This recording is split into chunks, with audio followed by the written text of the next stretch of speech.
Oh. Aaron, thank you. Thanks, Karen. Stay with us on BBC World News. Still to come on GMT, students from 157 countries battled it out at the first ever robotic Olympics in the US. We'll be congratulating the Australian youngsters crowned the world's best robot builders as they join me live from Adelaide.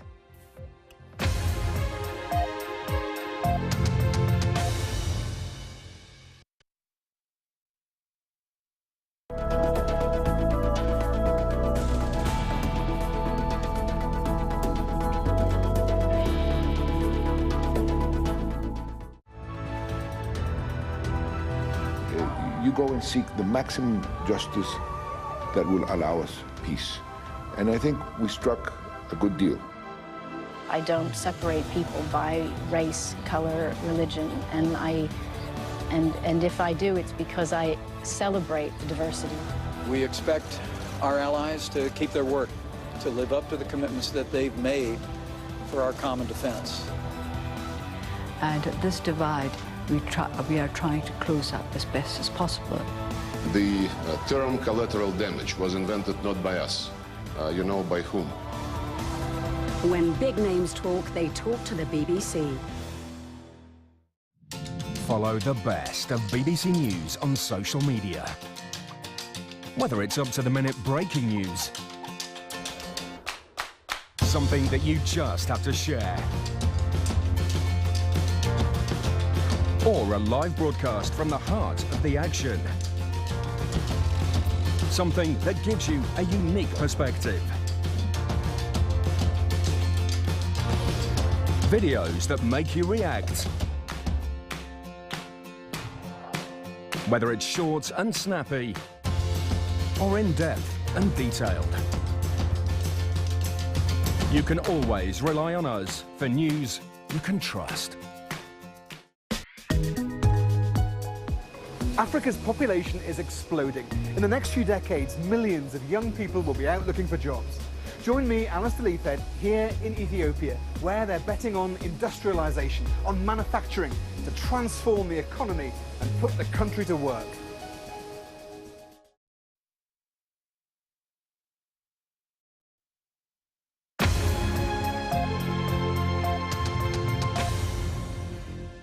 Well, it may sound strange to win a competition for not only being the best, but also for helping others along the way. That was exactly the point of the first global challenge that's taken place in the United States, dubbed the Robotic Olympics. Around 1,000 high school students from more than 150 countries battled it out to be crowned the world's best robot builders. Now, a group of classmates from Australia were awarded the Albert Einstein Award for International Excellence. I'm pleased to say they join us now from Adelaide, members of the winning team, Nathan Axford, and team captain Luke Voigt, Michael Brady and Sam Maloney. There they all are. Welcome to you and congratulations on your win. Luke, to you as the captain, tell us what it was like to learn that you've won this award. It was a really fulfilling moment because we've been doing robotics for myself. I've probably been going for 6 years at least, and we've been working towards this for at least 3 years together collaboratively. And Michael, I mean, tell us about the creation that you have in front of you. What was it designed to do? So we built this robot to sort water, as it would be. So we have clean water and contaminated water, and the entire point of the competition was to help end some of the world's problems, such as clean water. Right, and I mean, I know that Nathan is the programmer. How much programming as well as mechanics did this take and how challenging was it? It took a fair bit of programming. I had to learn the whole thing all like straight away as soon as we started because I hadn't done anything, so it was quite challenging. Sam, how challenging did you find this? Yeah, it was pretty hard and stressful. First few weeks when we started building the robot. But then after a while, once we started getting it all together, the chassis and all that, yeah, it was really good when we got there. So Luke, everything went. Yeah, sorry, Luke, I know that a big part of this was also your role not only as competitors, but as mentors for other teams from other countries. What exactly did you do? Yeah, so before the competition started, we spoke to people around the world, places like France, teams from France, Kazakhstan, Vanuatu. We mentored their teams, helped them out with some things. Even during the competition, we helped places, teams like Germany to build their robots and just problem solve some things. Yeah, we're looking at pictures while you're speaking of the whole thing taking place. I mean, this really was a truly international event, wasn't it? Michael, I mean, what was the response when you first revealed your invention? The judges and other teams were, they loved it. They thought it was amazing. It was, it wasn't, it, they were pretty overwhelmed, were they? What did they say about it? What were your strongest points that they saw?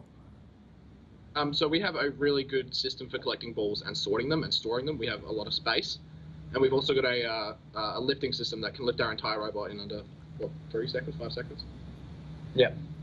Right, and I mean this could potentially have wider uses and be put to some kind of professional purpose, Luke? Yeah, so a lot of us through our involvement in these competitions have realized what we wanted to do in the future, such as myself with mechatronic engineering. It's really inspired me to, it's like a fulfillment when you finish a task like this. It's really rewarding.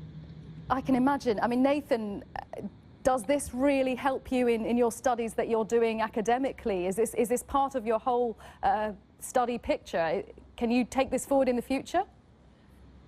Yeah, so I'm same as Luke, looking at doing mechatronics in uni, and because I've got dyslexia, I'm not very good in my English and all that sort of stuff, but I excel in my maths, so it's, yeah.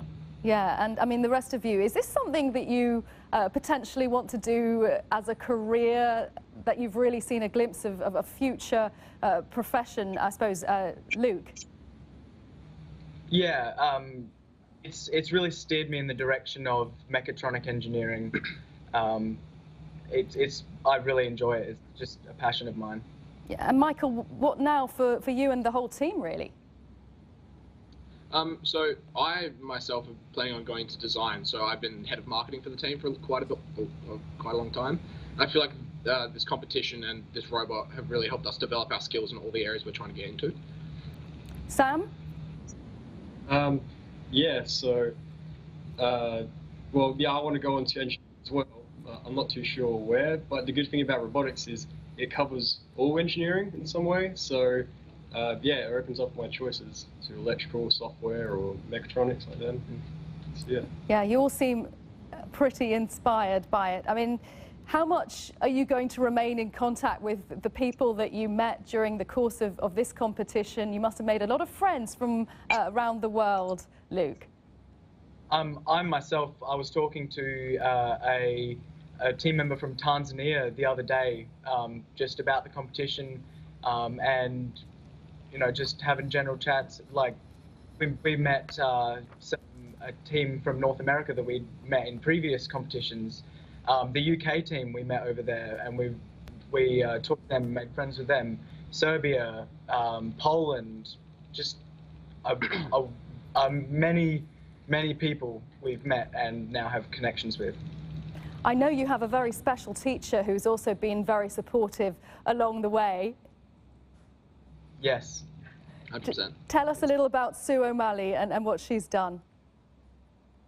Mrs. O'Malley provides us with so much support. From when we first started, she's done a great job of mentoring us in an almost perfect way where she's helping us just enough so that we're helping ourselves really to get better. And now we're at the point where we're very self-sufficient in building with the robot and all sorts, but that we're still, there's no way we could do this kind of stuff without the support that she offers us in terms of...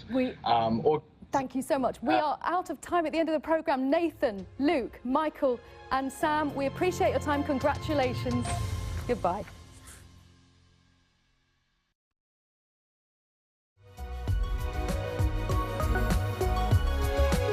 The Travel Show, sponsored by Turkish Airlines.